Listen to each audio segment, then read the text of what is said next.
Right, so hello and welcome back to Books and Things, and welcome to another day of favourites week. Today I'm going to be telling you about my 20 favourite poems.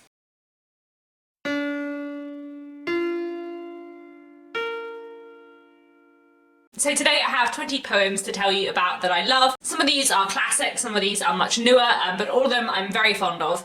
I think previously when I did favourites week I might have read aloud every single poem, but I don't think I'm going to do that today because I feel like we'll be here for a very long time. I'm just going to tell you a little bit about the poem and why I like them, and you can go and look them up in your own time if you want to.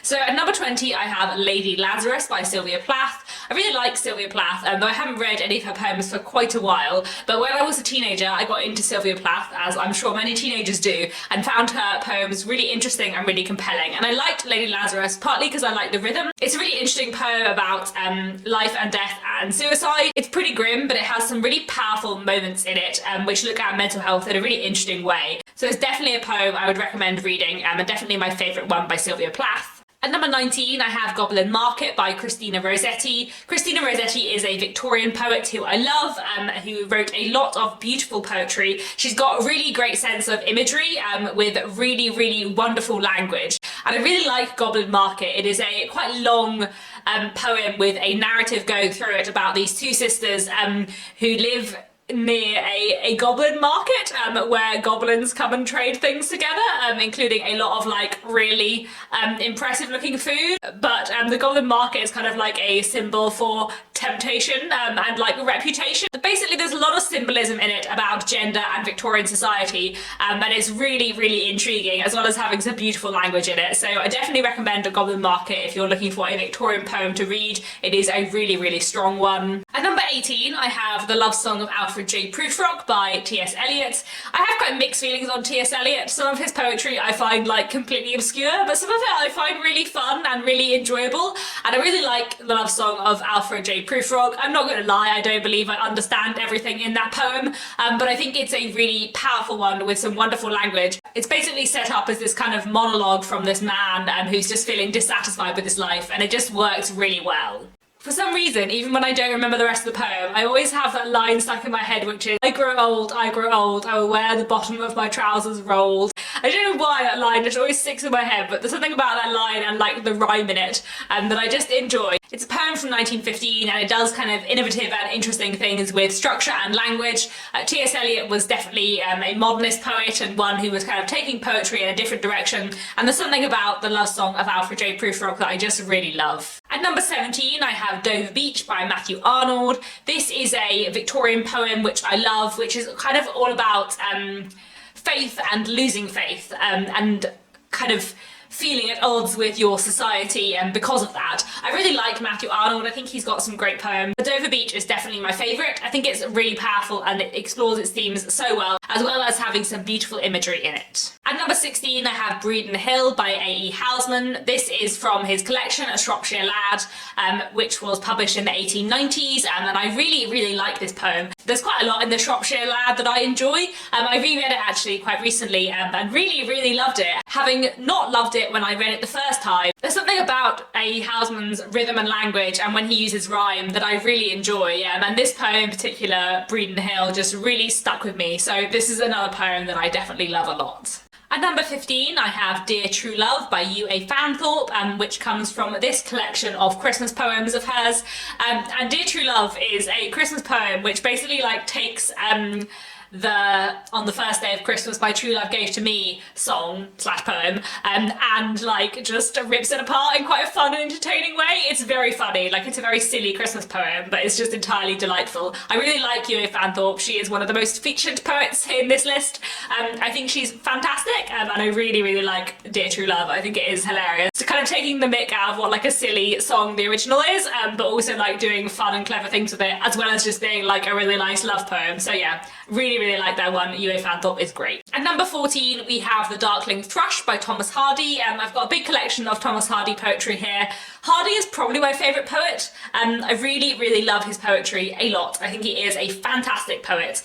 He was writing his poetry in the 19th century, but also a lot in the early 20th century. A lot of his poetry is from the early 20th century, and he was a wonderful poet who wrote fantastically about so many different things. The Darkling Thrush is kind of about the start of the 20th century. Like it was published in 1901, and it's all about the new century having just started and what it feels like to be on like the cusp between something old and something new.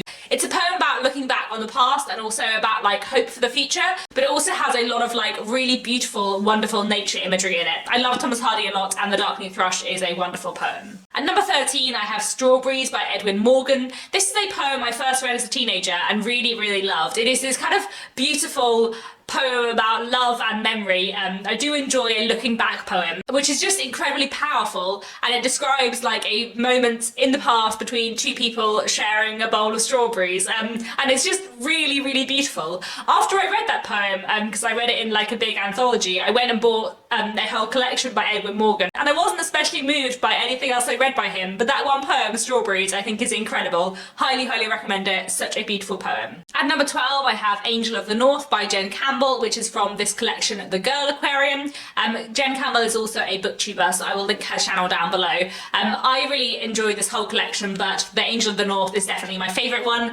And it describes the Angel of the North, which, if you don't know, you might not know if you're not in the UK, is this big like metal statue in the north who looks like an angel. And the poem is basically like imagining what the Angel of the North would see and kind of why she's there. But it's just really like beautifully done. I love Jen Campbell's poetry a lot. I think she writes fantastically, and The Angel of the North is just fantastic. At number 11, I have Old Man by Yue Fanthorpe, another Yue Fanthorpe poem. This is a poem that I actually studied for GCSE, so when I was like 14, 15, and I just remember we had quite a lot of poetry that we had to study, and quite a lot of it I was not that impressed by, but Old Man by Yue Fanthorpe I loved. Like I said, she is one of my favourite poets. She's probably second after Hardy actually in terms of my favourite poets. An Old Man is about an elderly man at the end of his life, and kind of reflecting both on his current life and also what his life used to be like from, I think, the perspective of his daughter. And it's just really, really powerful, kind of looking at this strained relationship, but also looking at this man as kind of an interesting character. It's beautifully done, really wonderfully written, and yeah, like I said, Yue Fanthorpe really, really knows how to write a poem. At number 10, I have Since by W.H. Auden. This is a beautiful poem. It is another like love and memory poem about someone looking back on a previous relationship and just kind of getting lost in the nostalgia of what used to be, even though it isn't anymore. But it's just beautifully written with like wonderful details and this really bittersweet tone, and I just absolutely love it. At number 9, I have Atlas by Yue Fanthorpe. This is a beautiful love poem that I really like. The first line of the poem is, "There is a kind of love called maintenance." And it's all about kind of like everyday love, and love being about like, you know, couples supporting each other and doing things for each other and like helping each other get through. And it's just absolutely beautifully written with like such fantastic wordplay, but also like such emotion in it. Like I just think Yue Fanthorpe is incredible, and it's such a beautiful poem. Definitely recommend looking that one up and giving it a read. It is wonderful. At number 8, I have Neutral Tones by Thomas Hardy, another Hardy poem. This is one of Hardy's older poems actually. It was written fairly early on in his career, but it's one that I really, really enjoy. It is actually another love and memory poem. I do like them, about someone looking back on like a relationship and then the failing of that relationship. But as always with Hardy, it's full of like some lovely nature imagery as well, and it's just beautifully, beautifully written. I love Neutral Tones. I think it's fantastic, and yeah, definitely one of my favourite poems. At number 7, we have The Heartless Art by Tony Harrison. I haven't mentioned Tony Harrison yet in this video, but he is one of my favourite poets as well. I discovered his work as a teenager and just really fell in love with his poetry, and I especially enjoy the way he uses language and kind of plays with language, talks about language in a very like meta way, and also how he uses rhyme. So in The Heartless Art, the kind of authorial voice is talking about the death of a friend and writing a poem in memory of that friend, but also how like that in itself is a complicated thing, and how it is like in part trying to like memorialize the friend, but also like is it also like taking advantage of the friend's death. And the way he like uses and reflects on language and rhyme in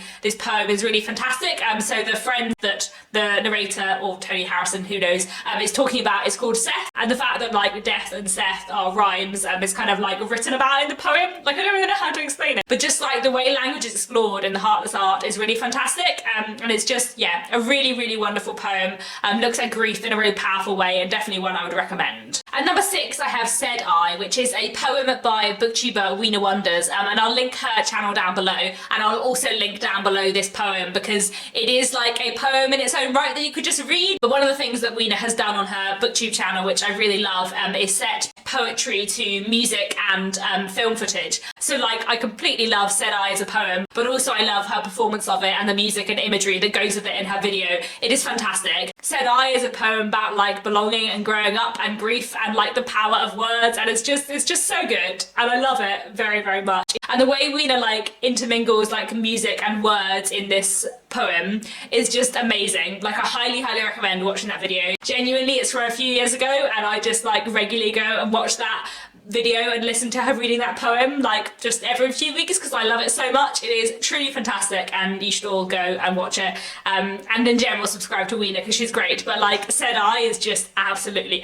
beautiful. At number 5, I have The Long Small Room by Edward Thomas. I really like Edward Thomas. I think he's a wonderful poet. He was writing in the early 20th century. A lot of his poems are about the First World War or are nature poems, but I really like The Long Small Room because it is partly about writing, and it's about other things too. It is about memory, and there is kind of beautiful natural imagery in it as well, but it also explores writing in a beautiful way. And the final stanza of The Long Small Room I just love. I think it is so good, and just one of those poems that always sticks with me, and the last few lines of the poem just always in my head.